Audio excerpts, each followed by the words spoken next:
श्रोता प्रेमियों, मैं राम सागर शास्त्री आप लोगों के समक्ष रखने जा रहा हूं एक प्रसंग, दृष्टांत चंद्रिका। एक गांव में दो भाई रहते थे। एक भाई शिव भक्त था। वह रोज शिव के मंदिर में जाकर पूजा पाठ करता था। दूसरा भाई दुष्ट था। वह रोज शिव मंदिर में जाकर शिवलिंग पर 5 लाठियां मारता था। एक बार की बात है, विकट सर्दी थी। बड़ा भाई सर्दी की वजह से मंदिर नहीं गया, वह घर में ही लेटा रहा। छोटा भाई जब खाना खाने बैठा तो उसे ध्यान आया, अरे आज शंकर जी के 5 लाठियां नहीं मार पाए। जल्दी से उठा, मंदिर में पहुंचा और शिवलिंग पर 5 लाठियां मारी। अब तो साक्षात भगवान शंकर प्रकट हो गए। उन्होंने कहा, परम ब्रूही वरदान मांग लो। दुष्ट बोला, क्या आप ही शंकर हो? बोले, हाँ मैं ही शंकर हूं। बोला, ठीक है, आप शंकर जी हैं, बड़ी अच्छी बात है, आप जा सकते हैं। मुझे कोई वरदान नहीं चाहिए। भगवान शंकर ने उसकी बुद्धि को निर्मल बना दिया। अब तो वह स्वयं रोज मंदिर में जाकर भगवान शंकर की पूजा करने लगा। एक चोर जब मरने लगा, उसने अपने पुत्र से कहा, बेटा भूल कर भी कभी पंडितों की कथा मत सुनना। अगर कथा के पास से निकलना हो तो कान में उंगली लगा लेना। एक बार की बात है, चोर का पुत्र उसी रास्ते से गुजरा जहां कथा हो रही थी। उसने कानों में उंगली लगा ली और भाग कर निकला। अचानक पैर में ठोकर लग गई और वह गिर गया। कान से उंगली हट गई। अब तो उसे कथा का शब्द सुनाई पड़ने लगा। पंडित जी कथा में बोल रहे थे, इष्ट की छाया नहीं होती है। चोर का पुत्र उठा, उसने कहा, क्या बताएं, मैंने धोखे में पंडित जी का शब्द सुन लिया। पिताजी मरते समय कह गए थे कि कभी पंडितों की कथा मत सुनना। कुछ दिनों बाद उसने चोरी की। दरोगा जी ने चोर को पकड़ने के लिए काली का रूप बनाया। आधी रात को उसके घर पहुंचे। देवी जानकर उसने प्रणाम किया। दरोगा जी बोले, मैं काली हूं, मुझे सब पता है, यह चोरी तूने ही की, मगर मेरी भेंट नहीं दी, इसलिए मैं तेरे पास आई हूं। चोर का पुत्र सत्य बताने ही वाला था। अचानक उसे पंडित जी की बात याद आ गई कि इष्ट की छाया नहीं होती है। उसने दरोगा जी की छाया देखी तो शांत हो गया। उसने कहा, आप देवी हैं, मैं आपको प्रणाम करता हूं, परंतु हे माता, मैंने कोई चोरी नहीं की। दरोगा जी ने समझा यह निर्दोष है, उसे छोड़ दिया और वापस लौट आए। इसीलिए कहा जाता है कि सतसंगति दुर्लभ संसारा, निमिष दंड भरिए कौबारा।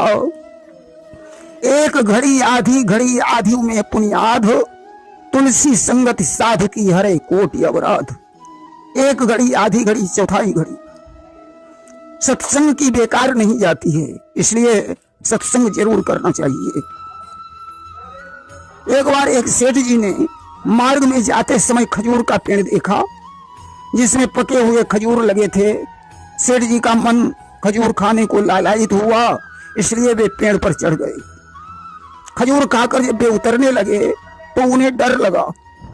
डर से देह कांपने लगी। बोले, हे भगवान, मैं अगर खजूर के नीचे उतर आऊं तो मैं 100 ब्राह्मण खिलाऊंगा। जब सेठ जी आधी दूरी पर पहुंचे तो बोले, 100 नहीं 50 ब्राह्मण खिला दूंगा। और नीचे आए तो बोले, 50 नहीं, मैं 25 ब्राह्मण ही खिलाऊंगा। जब जमीन पर आ गए तो बोले, 25 नहीं, मैं एक ही ब्राह्मण खिलाऊंगा। दूसरे दिन सेठ जी एक ऐसे ब्राह्मण की खोज करने लगे जो कम खाता हो। उन्होंने कई ब्राह्मणों से बातचीत की। जो ब्राह्मण जितना खाता था उतना बताता था। अचानक उन्हें एक धूर्त ब्राह्मण मिल गया। उसने अपना भोजन बताया, आधा पाव आटा, आधी छटाक दाल, 2 ग्राम घी। इतना भोजन मैं 24 घंटे में लेता हूं। इतने में भी गाय का भाग, कुत्ते का भाग भी निकालता हूं। अगर मैं इससे ज्यादा खा लूं तो डॉक्टर के पास जाना पड़ता है। सेठ जी ने कहा, पंडित जी आप कितनी दक्षिणा लेते हैं? पंडित जी ने कहा, हम दक्षिणा लेते ही नहीं। सेठ जी बोले, तो ठीक है, कल आपका निमंत्रण है, घर पर आ जाना। इधर सेठ जी घर पहुंचे। उन्होंने सेठानी से कहा, कल एक पंडित जी आएंगे, उन्हें जिस वस्तु की जरूरत हो देते रहना। सेठ जी सुबह दुकान पर चले गए। पंडित जी सेठ जी के घर पहुंचे। सेठानी बोली, पंडित जी रसोई की वस्तु बोलो। पंडित जी बोले, 10 सेर आटा, 2.5 सेर मेवा, 7.5 सेर घी, 10 सेर चीनी। अभी तो इतनी ही सामग्री चाहिए। जब हलवा पूड़ी लड्डू तैयार हो जाएं, तो सब्जियां मसाले और दही की व्यवस्था करना। पंडित जी रसोई बनाने की सामग्री जुटाई और रसोई बनाकर तैयार की। अपने स्त्री बाल बच्चों को भी बुला लिया, सारा सामान उन्हें बांध दिया। दक्षिणा में सोने की मोहर मांगी, सेठानी ने दे दी। सेठानी ने 2 मोहरें दे दी। अब रात को सेठ जी घर आए। सेठानी ने सारी बात बताई। अब तो सेठ जी रोने लगे, सेठानी को खूब पीटा। उधर पंडित जी घर पहुंचे।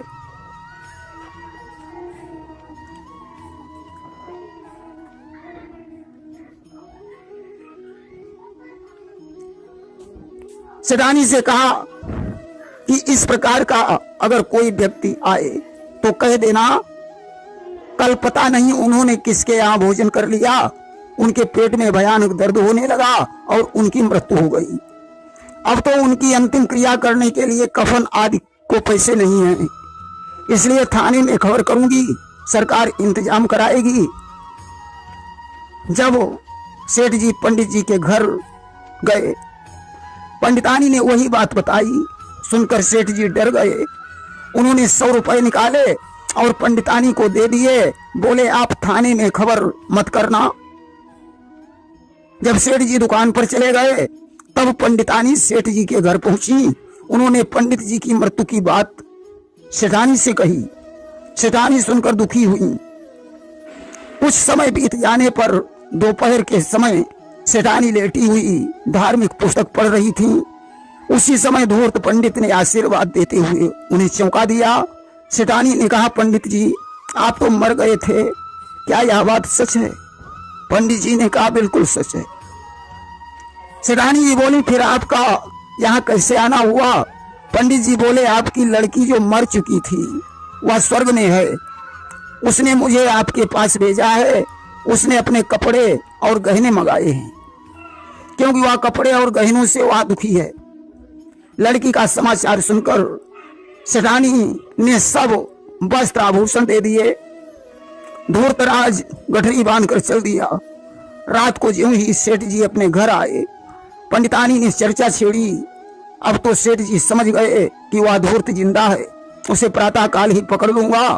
ऊंट खोला और ज्यों उसके दरवाजे पर पहुंचे, धूर्त भागने लगा।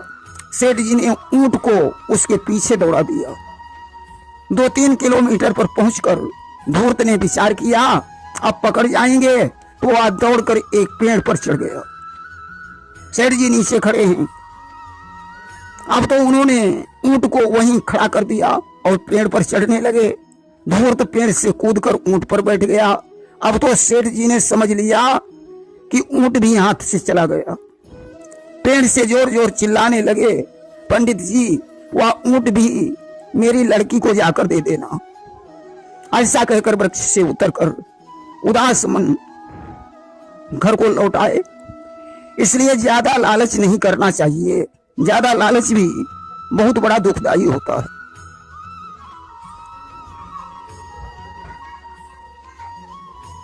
एक महोदय जी का नाम मामा था। आप मेहमानी खाने के बड़े शौकीन थे।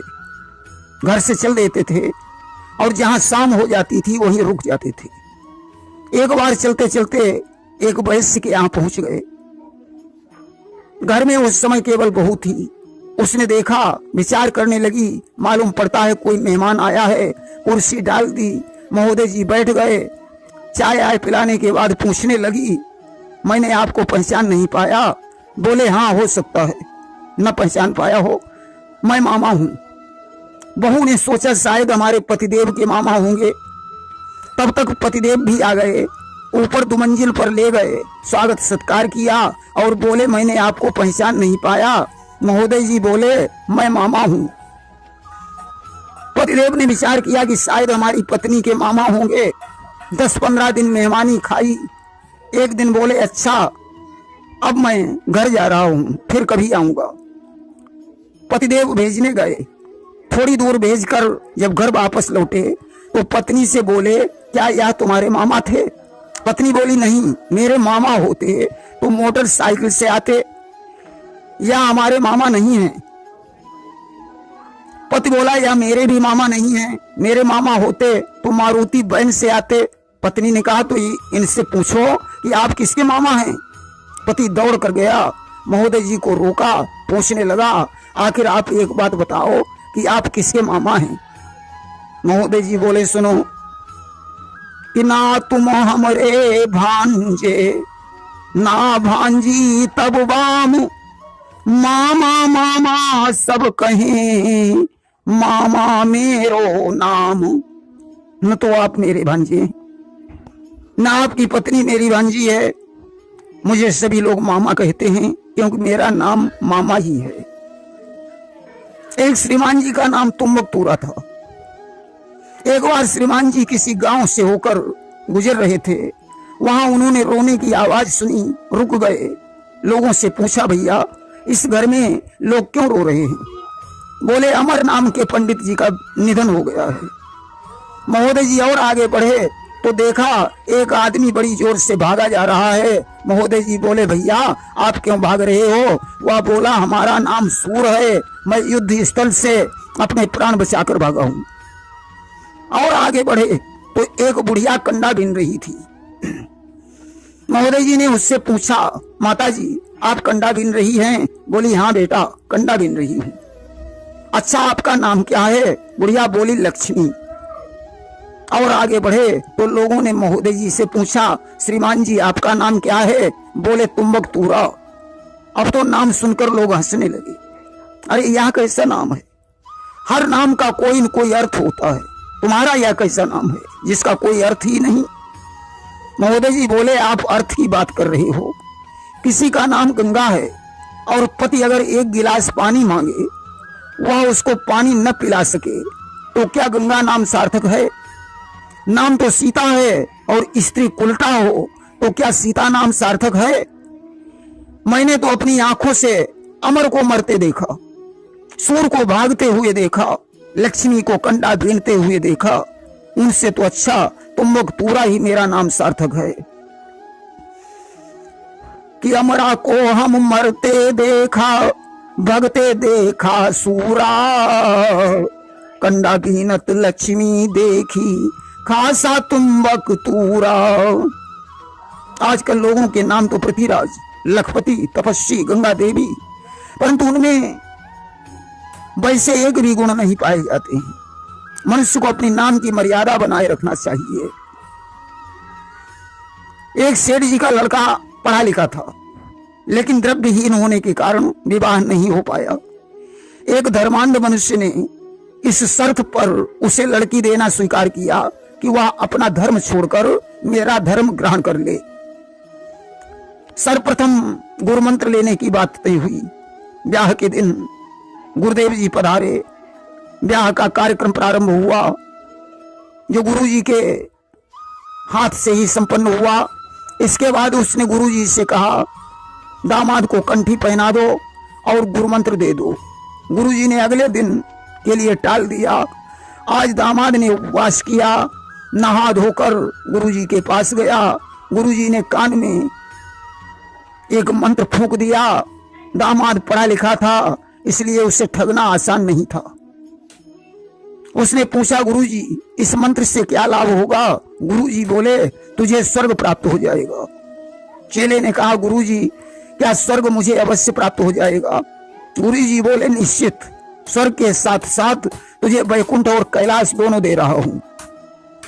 अब इसके लिए मुझे दक्षिणा लाइए।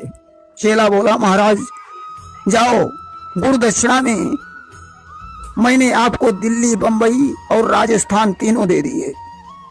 गुरुजी गुस्से में होकर बोले, अरे मूर्ख, क्या दिल्ली, बंबई और राजस्थान तेरे बाप का है? चेला बोला, गुरुजी, क्या स्वर्ग, बैकुंठ और कैलाश तुम्हारे बाप का है जो मुझे दे रहे हो? अब तो दोनों में झगड़ा होने लगा। चेले ने गुरुजी की दाढ़ी उखाड़ ली, लोग दौड़कर आ गए, बीच बराव किया। गुरु शिष्य की बातों पर सभी लोग हंस रहे थे। एक बार एक बदमाश को राजा ने नाक काटने की सजा दे दी। नाक काटने के बाद वह बदमाश सीताराम सीताराम सीताराम कहिए, जाही विधि राखे राम, ताही विधि रहिए, सीताराम सीताराम। यह संकीर्तन करके नाचने लगा। लोगों ने पूछा, भैया तुम्हारी नाक कटी, तब से तुम बड़े प्रसन्न दिखाई दे रहे हो। उसने कहा, नाक कटने में ही आनंद है, मुझे भगवान के साथ दर्शन हो रहे हैं। पूछने वाले ने कहा, भैया तब तो ऐसा करो, तुम मेरी भी नाक काट लो, कम से कम भगवान के दर्शन तो हो जाएंगे। उसने भी नाक कटा दी, परंतु दर्शन नहीं हुए। बदमाश ने कहा, भैया मेरी तो नाक कट ही चुकी थी और तुमने भी कटा डाली, अब तुम भी संकीर्तन करके नाचो और लोगों को बताओ कि भगवान के दर्शन हो रहे हैं। अब तो वह भी गाने लगा कि सीताराम सीताराम सीताराम कहिए, जाही विधि राखे राम, ताही विधि रहिए, सीताराम सीताराम। इस प्रकार बदमाश के नाटक से हजारों लोगों ने अपनी नाक कटाई, परंतु भगवान के दर्शन नहीं हुए। अब तो राजा ने विचार किया कि आखिर भगवान के दर्शन नहीं होते हैं तो लोग नाक क्यों कटवाते हैं। राजा भी अपनी नाक कटवाने को तैयार हो गए। मंत्री जी ने कहा, महाराज ऐसा करो, आप रुक जाइए, पहले मैं अपनी नाक कटवा कर देखता हूं। वास्तव में भगवान के दर्शन होते हैं तो आप भी कटवा लेना। मंत्री जी ने अपनी नाक कटवा दी, परंतु दर्शन नहीं हुए। उन्होंने उस बदमाश से पूछा, भैया दर्शन नहीं हो रहे हैं? बदमाश बोला, मंत्री जी यह सब नाटक है, तुमने नाक कटवा दी तो तुम भी मस्त होकर गाइए क्या कि सीताराम सीताराम सीताराम कहिए, जाही विधि राखे राम, ताही विधि रहिए, सीताराम सीताराम। मंत्री जी बोले, अरे दुष्ट, मैं यह नाटक नहीं कर सकता हूं, क्योंकि जो मंत्री राजा को अनुचित सलाह देता है उसे नरक में जाना पड़ता है। मंत्री ने राजा को सारी हकीकत बता दी। राजा ने उस बदमाश को फांसी की सजा दे दी। देखिए, वैधव्य से बड़ा संसार में कोई दुख नहीं होता है। लिखा है, संसार किसी भी नारी को दिखलाए न दिन ये स्यापे का, सारे दुखों से बढ़कर है दुनिया में दुख रणापे का। उन्नाव जिले में एक अच्छे घराने की लड़की थी जिसका नाम राम प्यारी था। पिता ने बचपन में ही उसकी शादी कर दी। शादी के कुछ दिन बाद उसके पति की मृत्यु हो गई। बेचारी अबोध लड़की विधवा वाली चूड़ियां पहनकर इधर उधर स्त्रियों को दिखाती फिरती थी। धीरे धीरे जब वह 15 साल की हो गई तो उसे ज्ञान हुआ। अब वह समझने लगी कि मैं विधवा हूं।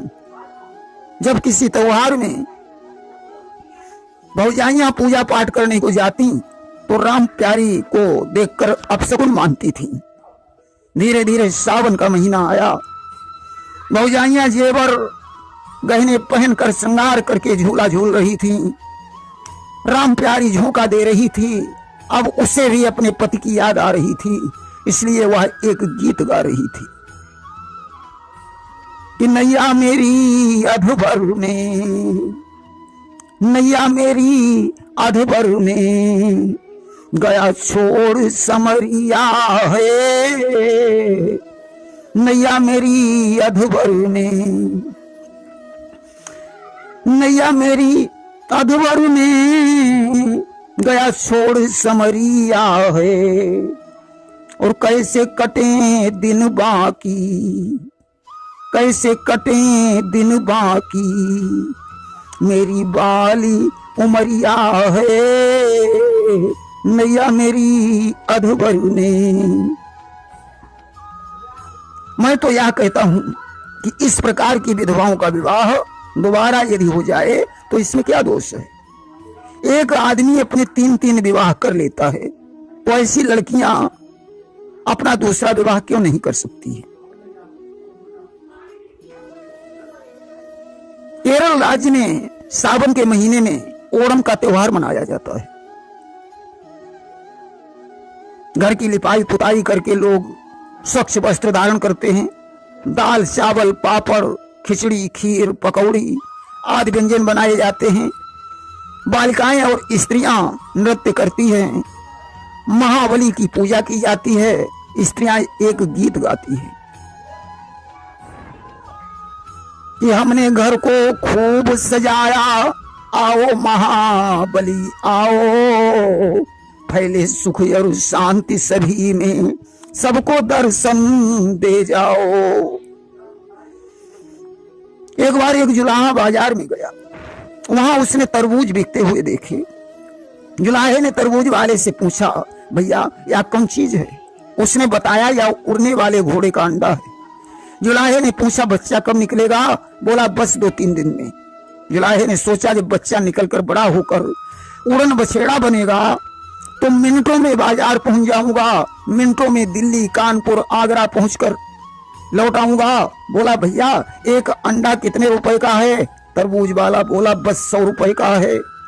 उसने एक तरबूज खरीद लिया। रास्ते में एक तालाब पड़ा। जुलाहा दीर्घ शंका करने चला गया। उसने तरबूज तालाब के तट पर रख दिया। तब तक एक लोमड़ी आ गई। वह तरबूज खाना चाहती थी। ज्यों ही उसने तरबूज को फोड़ा, जुलाहे की नजर पड़ गई। उसने विचार किया कि अंडे से बच्चा निकला है। लोमड़ी के पीछे भाग खड़ा हुआ। लोमड़ी छुप गई। जुलाहा निराश होकर घर लौट आया। उसने अपनी पत्नी को सारी कहानी बताई। पत्नी ने कहा अगर वह बच्चा होता तो उसी पर बैठकर ताना पूर्ति, दौड़ इस खूंटे से उस खूंटे तक। जुलाहा बोला इस तरीके से तुम बच्चे को थकाकर मार डालती, और अपनी पत्नी को पीटने लगा। बेचारी पत्नी सारी रात रोती रही। जुलाहा भी भूखा प्यासा लेट गया। इस तरीके से आप लोगों ने देखा कि कल्पनाएं करना कष्ट का विषय होती है, इसलिए ज्यादा कल्पनाएं नहीं करना चाहिए। प्रेम से बोलिए वृंदावन बिहारी लाल की जय।